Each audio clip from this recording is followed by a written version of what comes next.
So what we need to do is beef up the rear suspension a little bit. Now, Hellwig Products has given us a couple different options as far as beefing up that rear suspension goes. Now, he has the potential to add a lot more weight to the bed of this truck, but he doesn't have the suspension to support it from underneath. So, two different ways you can go in terms of supporting that weight. One is with this Easy 990 helper spring. Now, what's nice about it is it's really easy to install, has a 2,000-pound load capacity for the suspension of the truck, and you know what? It starts at an inexpensive price, about 120 bucks. You really can't beat that. Yeah, that is cool. And 2,000 pounds is a lot of weight to be carrying around. But let's say you're one of the guys that's going to go up and above that, right? Maybe up to 5,000 pounds, a seriously heavy load. Well, that's where these airbag systems comes in from Hellwig. And this is a nice system, too. You've got all the heavy-duty bracketry right there, and you've got the bags that you put them in, and you can adjust them as far as your ride height goes and keep the truck nice and level. And you can hold a big, heavy load, like I said, up to 5,000 pounds, and maintain a lot of comfort when you're doing that. Now, we called this buddy of ours and said, are you ever going to run an additional 5,000 pounds in that truck? And he said, man, I hope not. So I think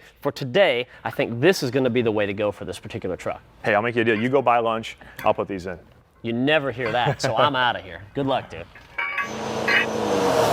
So now the wheel and tire are off and the truck is up in the air, we can go ahead and put these helper springs in now. First thing you'll notice, there's a long and a short side of the helper spring. Instructions will tell you that the long side goes to the back. So we'll set this up in place here on top of your top spring. Now, it's pretty simple to install. What you got to do is you use 7/16 U-bolts in the back, and they'll give you bigger half-inch ones you use up here in the center. Now, we're going to go ahead and use this smaller crossbar across the back because they're not going to have as much of a load on it, the thicker ones up front with the half-inch ones. What we're trying to do is just set like a preload on these helper springs. The idea is you don't want these things to be beared down on too far because it'll make your suspension really stiff when you don't have any load in the truck. All right, so I'm going to zip these up.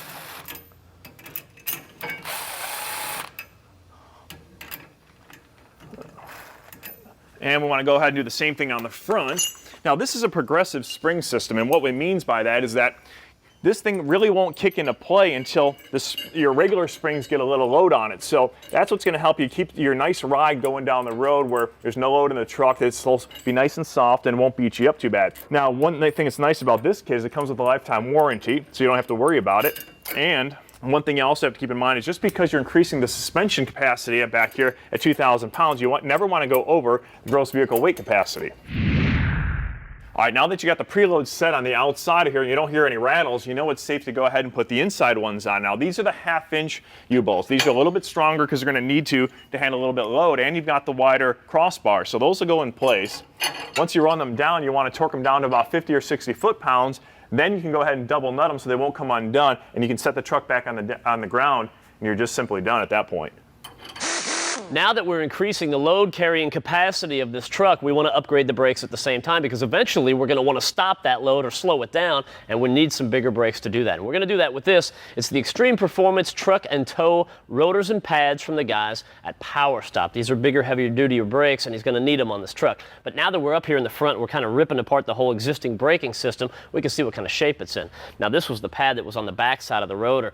I don't know what kind of, if you guys can see that or not, but up on here there's a major lip, and I'm guessing that cut into the rotor pretty good. We can pull this off and get a better look at it. Let's put this down here, and you look at this, and that is nasty. I bet you can't even probably get this turned. I mean, that is deep cut in there. So there's been some need for new brakes for quite some time, so this is a good day for this guy. Now let's take a look at the braking system. Some of you may know all about it and some of you may not. What's happening when the brakes are cold and you've got the pad, it's actually pushing on the rotor like that. When they're cold, it acts kind of like a sandpaper type reaction. There's a little bit of material from the pad and a little bit of material from the rotor that's all being removed. Now as that all heats up, you get this whole row, kind of this circle of material right here. Now that material has got to eventually go somewhere, so these updated rotors are going to come in handy for that. Now, if you take a look at these side by side, you see a big difference.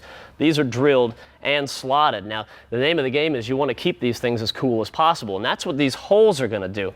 You might not realize it when you look at them because they don't look like much, but this potentially, just these little holes are going to keep this rotor up to 150 degrees cooler, and that is pretty substantial. Now, when you're looking at the slots right there, and you might think, well, what's that doing? Well, we talked about all the material that as the brakes are getting hot and cold, all this material is being built up and torn away, and it's got to get out of there somehow, and that's what these slots are for. So all the trapped gases and materials and all that can go shooting out the side, and the idea there is to keep that contact patch between between the pad and the rotor as clean as possible. That'll keep things as cool as possible, and that'll help eliminate brake pulsation and brake fade as well. So this is definitely going to be a good improvement for this truck.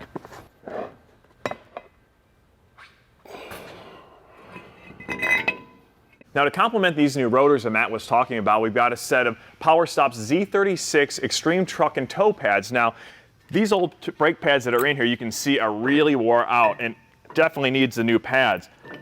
The idea behind the new ones is the fact that these things were made for high gross vehicle weight trucks. Ones that are going to do a lot of heavy duty thermal cycling because they're doing a lot of hauling and a lot of towing. Now, what makes these things here are shot. What makes these new ones so unique is the fact that they've got a special metallic carbon formulation. Now, this unique metallic carbon formula is really going to come into play when the brakes get hot, when you're using them a lot. What that's going to do is help this truck have much shorter stopping distances. Now, just because you're going to put in some new brake pads and a new rotor doesn't mean you're ready to go ahead and rock and roll. You've got to break in the pads the correct way.